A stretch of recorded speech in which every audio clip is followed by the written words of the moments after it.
Autrefois surnommée la reine des feuilletons, Chantal Nobel a captivé des millions de téléspectateurs grâce à ses rôles puissants dans La Lumière des Justes et Château-Vallon, où elle a redéfini la force féminine à la télévision française des années 90. Son visage s'affichait en couverture des magazines. Son nom était sur toutes les lèvres.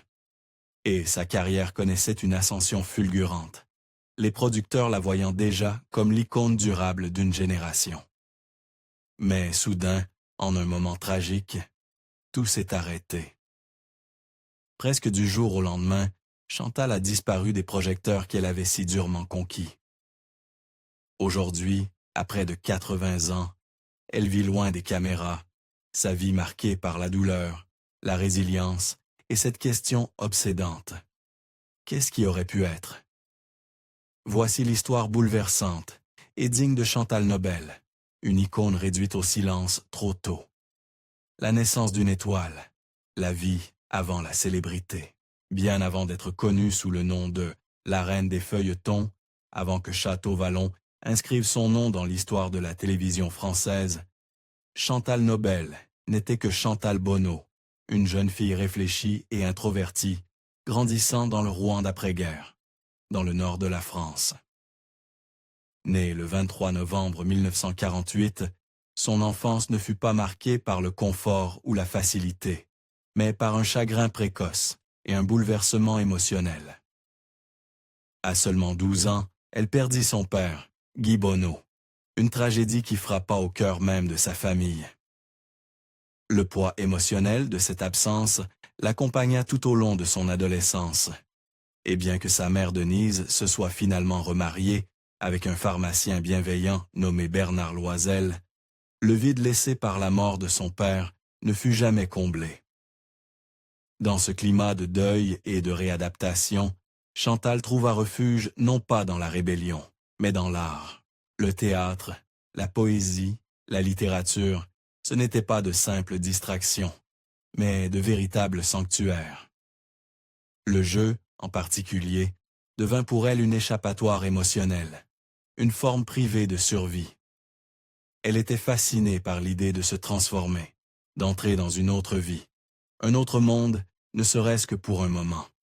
Dans un foyer sans lien avec le monde du spectacle, son rêve semblait improbable, voire fantaisiste. Sa famille était pragmatique. Pour eux, le métier d'actrice était réservé à une poignée de chanceuses, et le désir de Chantal de faire carrière sur scène suscita d'abord des doutes. Mais elle persista, et sa mère céda finalement, non par ambition pour la célébrité de sa fille, mais dans une compréhension silencieuse que ce chemin pourrait lui apporter une forme de guérison. Après avoir terminé ses études secondaires, elle fit le choix audacieux de s'inscrire au conservatoire à Réunion-Mont Régional de Rouen, l'une des institutions artistiques les plus prestigieuses de la région. Là, elle étudia sous la direction de Jean Chevrin, professeur vénéré ayant formé des talents français comme Annie Dupré, Patrick Chesnay et Carin Viard. Sous la discipline de Chevrin, Chantal développe bien plus que de la technique. Elle acquit prestance, résilience et un sens ancré du métier.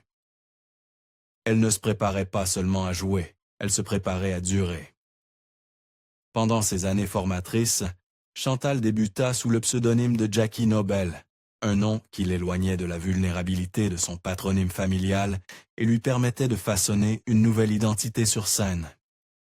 Mais à mesure que sa confiance grandissait et que son style s'affirmait, elle adopta le nom plus élégant et mémorable de Chantal Nobel, celui qui entrerait plus tard dans la conscience publique française. En 1968, à l'âge de 20 ans, elle fit ses débuts sur scène dans Boing Boing, la comédie à succès de Marc Camoletti, jouée à la Comédie Comartine. Ce n'était pas un rôle principal, mais sa performance fut remarquée. Un début modeste, certes, mais significatif. La même année, elle apparut au cinéma, d'abord dans le thriller d'espionnage La Main Noire de Max Pécasse, puis dans La honte de la famille de Richard Balducci, une adaptation comique d'un roman de Charles X. Ce n'étaient non pas des blockbusters, mais ils la placèrent sur le radar des agents de casting et des réalisateurs, l'aidant à bâtir peu à peu un parcours solide. Tout au long des années 1970, la carrière de Chantal Nobel se développe discrètement mais sûrement. Elle apparut dans plusieurs téléfilms et mini-séries qui, sans faire la une, étaient respectées par la critique et appréciées du public. En 1973, elle joua dans un épisode de Un mystère par jour, intitulé Un travail d'artiste, une série structurée de manière astucieuse où chaque épisode se terminait par une énigme non résolue. Son interprétation, aux côtés du légendaire Henri Crémieux, fut subtile et captivante. Diffusé pendant les fêtes, l'épisode la présenta à un public beaucoup plus large et marqua le début de son long lien avec la télévision. Un médium où elle brillerait plus tard avec éclat. Durant le milieu des années 1970, elle obtint des rôles dans des dramatiques télévisés, comme Aurore et Victorien, Ces merveilleuses pierres et Seule contre tous. Ses œuvres la montraient souvent dans des rôles mettant en valeur sa sensibilité, des femmes dignes, traversant des conflits intérieurs, souvent dans des contextes historiques ou romantiques. Aucun de ces rôles ne la rendit célèbre du jour au lendemain, mais ils établissaient une trajectoire claire. Les producteurs commencent à la remarquer, non seulement pour sa beauté et son allure, mais aussi pour l'intelligence et la sincérité qu'elle insufflait à chaque rôle. En 1979, Chantal obtint son rôle le plus prestigieux jusqu'alors. Le premier rôle féminin dans l'adaptation en 14 épisodes du roman de Henri Troyat, La lumière des justes, réalisé par Yannick Andréhy. Située à l'époque napoléonienne, la série retraçait la romance entre un officier russe et une aristocrate française. Chantal y incarnait Sophie, l'héroïne, et sa prestation fut saluée par la critique. On loua sa capacité à exprimer à la fois retenue émotionnelle et force intérieure, un équilibre rare qui rendait sa présence à l'écran à la fois imposante et profondément touchante. L'apogée de la gloire et la promesse de plus encore. Au début des années 1980, Chantal Nobel était devenue l'un des visages les plus respectés et reconnaissables de la télévision française. Après plus d'une décennie de travail régulier au cinéma et à la télévision, sa carrière n'était plus une promesse discrète. Elle entrait dans sa phase la plus brillante.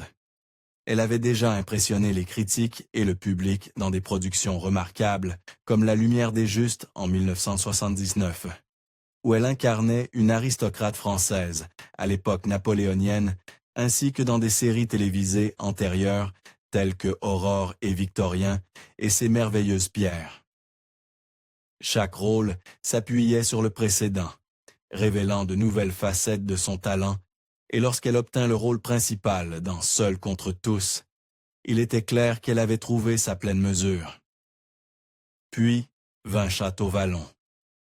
Diffusée pour la première fois en janvier 1985 sur Antenne 2, la série fut présentée comme la réponse française à Dallas, et son mélange dramatique de lutte de pouvoir, de tensions familiales et d'intrigues autour d'un empire médiatique captivèrent rapidement le public. Chantal y interprétait Florence Berg, la matriarche élégante, posée et farouchement ambitieuse au cœur de l'histoire. Sa performance était magnétique, maîtrisée, nuancée et empreinte d'une grande profondeur émotionnelle. Bien que Château Vallon ait duré qu'une seule saison, la série laissa une empreinte indélébile. Sa popularité explosa et Chantal devint une star nationale. Son interprétation de Florence Berg fut largement considérée comme l'une des plus grandes performances féminines de la télévision française de la décennie. À 36 ans, Chantal Nobel atteignait un sommet que peu d'acteurs connaissent. Les directeurs de casting commencent à la solliciter pour de nouveaux rôles. Sa grâce, son intelligence et sa présence à l'écran imposante faisaient-elles un choix idéal pour des personnages alliant vulnérabilité et force. Sa carrière, construite avec soin et patience, semblait désormais promise à un succès durable. Mais ses accomplissements ne se limitaient pas à l'écran. Loin des caméras, Chantal s'épanouissait également dans sa vie personnelle. Elle avait trouvé un amour solide avec Jean-Louis Julien, un joaillier respecté, possédant des boutiques à succès à Saint-Tropez et Courchevel. Leur relation était stable et fondée, non sur la célébrité, mais sur un profond respect mutuel. Ensemble, ils élevaient leur fille, Anne-Charlotte, née en 1981. Chantal restait aussi très proche de sa première fille. Alexandra, née en 1970, et 11 de sa relation précédente avec le réalisateur Jacques-Henri Marin. Entre la reconnaissance qu'elle recevait dans sa carrière et l'équilibre qu'elle avait trouvé dans sa vie privée, Chantal Nobel se tenait alors au sommet à la fois de son parcours professionnel et de son bonheur personnel. Après des années de deuil, de lutte artistique et de détermination silencieuse, elle avait enfin atteint la vie dont elle avait toujours rêvé. Respectée par ses pairs, adorée par les téléspectateurs et aimée inconditionnellement par sa famille. Tout était en place, tout semblait sécurisé. Et puis, en un seul instant, ce monde, passionnément construit, allait s'effondrer. Un jour de triomphe, une nuit de ruine. Le 27 avril 1985, Chantal Nobel avait 36 ans, rayonnante, accomplie et au sommet de sa vie. Ce jour-là, elle avait été invitée à participer à un événement automobile caritatif sur le circuit de Magny-Cours, organisé par l'humoriste Moustache et son Star Racing Team. L'événement Bon Enfant réunissait des visages familiers du cinéma, de la musique et de la télévision française. Les célébrités se relayaient au volant d'un véhicule CIT pour tester leur talent de pilote. Chantal, toujours avide de nouvelles expériences, se prêta volontiers au jeu. Elle prévoyait même de revenir le lendemain pour assister à la course principale. Mais avant cela, un autre engagement professionnel l'attendait. Ce soir-là, elle prit un vol privé pour Paris, afin de participer en direct à l'émission à grand succès Sans Élysée, animée par Michel Drucker. Élégante et confiante, elle illumina le plateau sans savoir que cette prestation serait la dernière fois que le public français la verrait à l'apogée de sa carrière. Après l'émission, dans la nuit du 28 avril, Chantal accepta l'invitation de son ami Sacha Distel, chanteur et animateur célèbre, pour une balade en voiture. Bien qu'elle disposait d'un chauffeur, elle choisit de monter à bord de la Porsche 124 Carrera GT de Sacha, un bolide puissant, taillé pour la vitesse, une décision qui, en apparence anodine, allait changer sa vie à jamais. Vers 3h20 du matin, tous deux traversèrent le village paisible de Maltaverne dans la Nièvre. La route, réputée pour ses virages dangereux, était glissante ce soir-là, sans doute à cause de la pluie ou de la condensation du petit matin.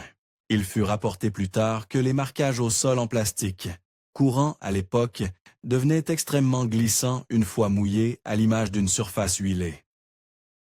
Dans l'un de ces virages, la Porsche perdit le contrôle, dérapa, tournait sur elle-même et alla s'écraser contre un poteau en béton. Sacha Distel s'en sortit avec des blessures juste mineures. Chantal Nobel, elle, ne fut pas aussi chanceuse. L'impact brisa son corps. Le bassin fracturé, le visage gravement endommagé, son état était immédiatement critique. Elle fut transportée d'urgence à l'hôpital de la Pitié-Salpêtrière à Paris, où elle fut plongée dans un coma artificiel. Pendant 21 jours, elle resta inconsciente, suspendue entre la vie et la mort. Lorsque la nouvelle de l'accident se répandit, la France fut sous le choc. Ce n'était pas un simple accident de voiture. C'était l'effondrement brutal et public de l'une des étoiles montantes les plus brillantes du pays. Son visage venait tout juste de devenir l'emblème de Château-Vallon. Et voilà qu'on en parlait déjà au passé. Les gros titres se multipliaient. Les tabloïds spéculaient. Le public pleurait, non seulement la femme, mais aussi la promesse qu'elle incarnait. Après les gros titres, les luttes silencieuses, les blessures physiques subies par Chantal Nobel lors de l'accident n'étaient que le début d'une épreuve bien plus complexe. Alors qu'elle était inconsciente en soins intensifs, incapable de parler ou de se défendre, elle devint le centre d'un cirque médiatique qui se souciait peu de sa dignité. À une époque où les lois sur la vie privée étaient encore floues et leur application plus faible encore, sa chambre d'hôpital fut envahie non par des proches, mais par des photographes se faisant passer pour du personnel médical, franchissant la sécurité en toute impunité. Ils prièrent des clichés d'elle, dans son état le plus vulnérable, inconsciente, défigurée, luttant pour sa vie. Ces photos non autorisées furent divulguées et vendues à la presse à scandale, provoquant une brève indignation, mais une immense curiosité publique, ce qui aurait dû rester privé de vains sensationnalistes. La presse, autrefois si prompte à célébrer ses performances, se nourrissait désormais de chaque rumeur, de chaque détail grotesque. Cette violation mena finalement à une décision judiciaire historique. En 1986, la Cour d'appel de Paris déclara qu'une chambre d'hôpital constituait un domicile privé. Ce jugement, bientôt connu sous le nom de jurisprudence Chantal Nobel, établit de nouvelles protections pour tous les patients en France. Malgré elle, Chantal devint une pionnière juridique dans la lutte pour la confidentialité médicale. La presse se fit alors spéculative. Certains se demandèrent qui était responsable.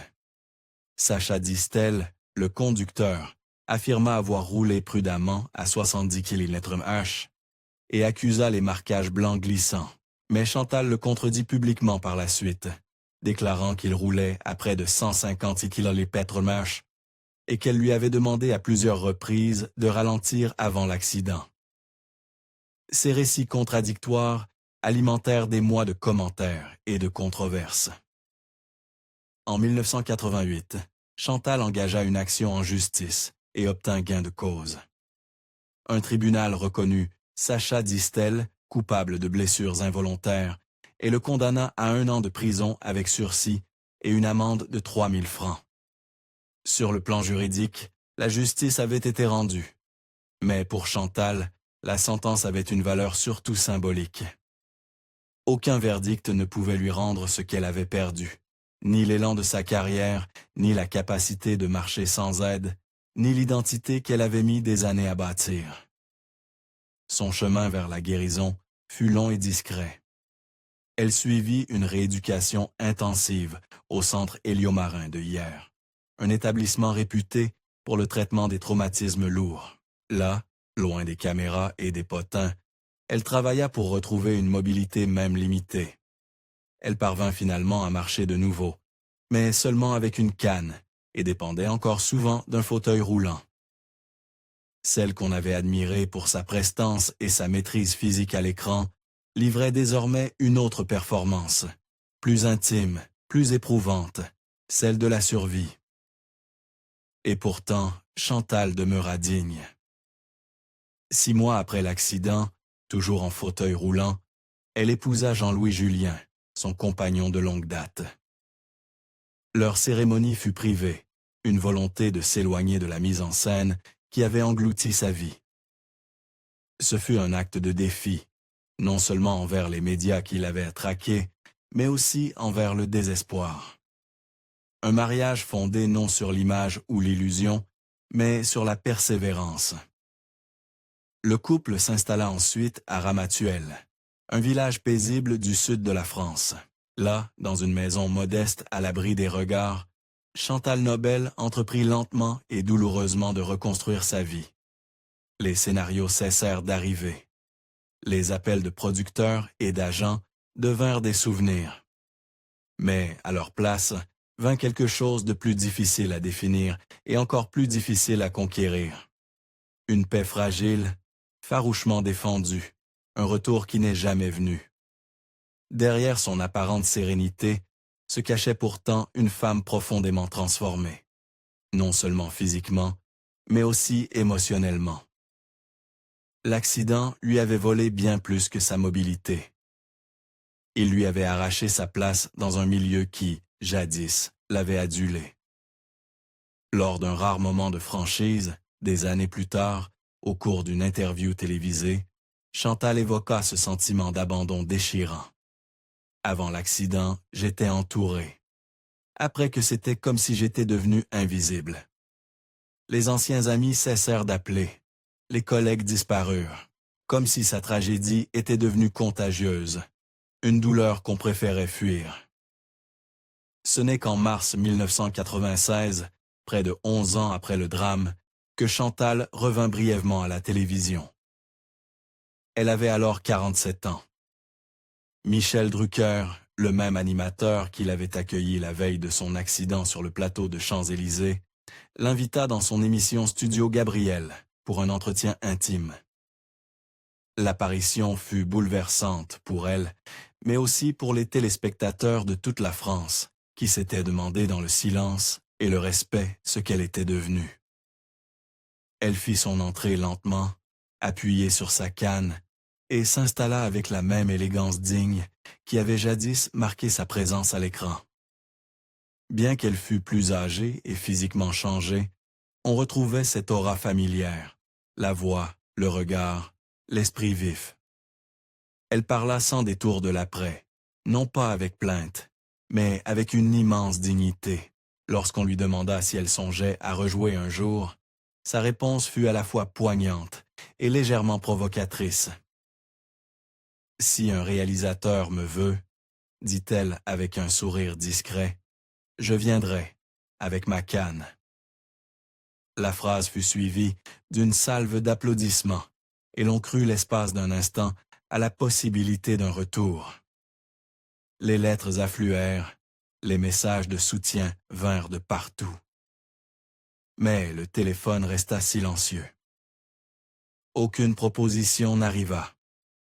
Le monde du spectacle avait déjà tourné la page, et Chantal, bien qu'émue par l'élan du public, semblait l'accepter avec lucidité. Au début des années 2000, elle s'était pleinement installée dans une autre vie. Ses 2 filles étaient adultes, et elle devint une grand-mère attentionnée. Les apparitions publiques se firent de plus en plus rares. Et pourtant, elle demeurait vivante dans la mémoire de ceux qui l'avaient vue briller. Les rediffusions de Château-Vallon et d'autres œuvres continuaient à être diffusées, notamment sur les chaînes nostalgiques, et le courrier des fans parvenait encore jusqu'à sa maison. Dans une interview accordée à Téléstar en 2010 à 62 ans, Chantal livra une ultime réflexion sur son parcours. « Je suis radieuse ici à Ramatuelle, dit-elle. Ma vie est paisible et heureuse. » L'amertume qui, un temps, avait menacé de la consumer, s'était apaisée. Pendant des années, j'étais en colère, mais aujourd'hui, j'ai laissé tout cela derrière moi. Ce qui compte, c'est d'être en vie et d'être aimée. Lorsqu'on lui demanda à nouveau si elle envisageait de rejouer, sa réponse fut claire, sans regret. « Il y a 15 ans, oui, j'aurais encore pu, dit-elle. Même avec une canne, j'avais encore la force, la présence. Mais dans ce métier, on ne vous laisse pas facilement une deuxième chance. » Ces mots n'étaient dits pas en preuve de tristesse, mais d'un réalisme lucide. Elle avait accepté son destin, et dans cette acceptation, elle avait trouvé quelque chose de plus profond que la célébrité.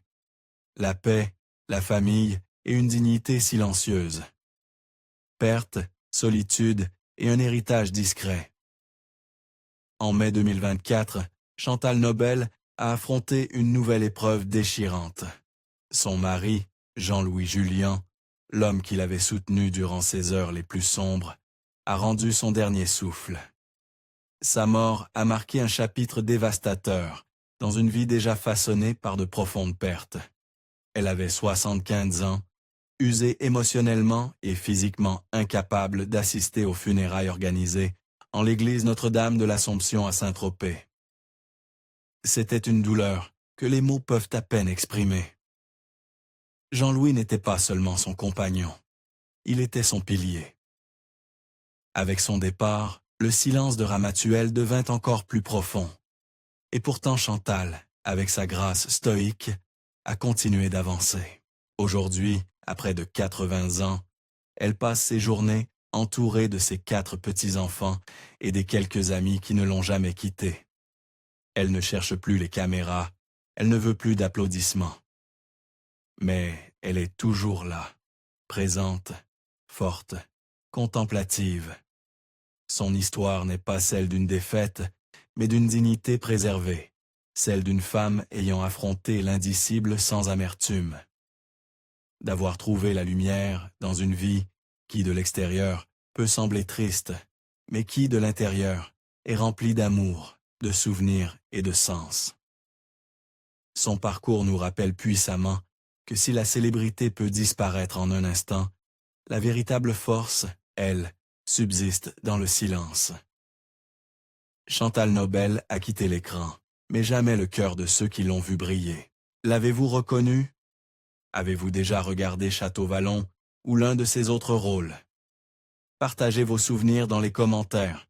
Nous serions ravis de les lire et si cette histoire vous a touché, n'oubliez pas de liker, de vous abonner et de la partager avec quelqu'un qui se souvient de l'âge d'or de la télévision française.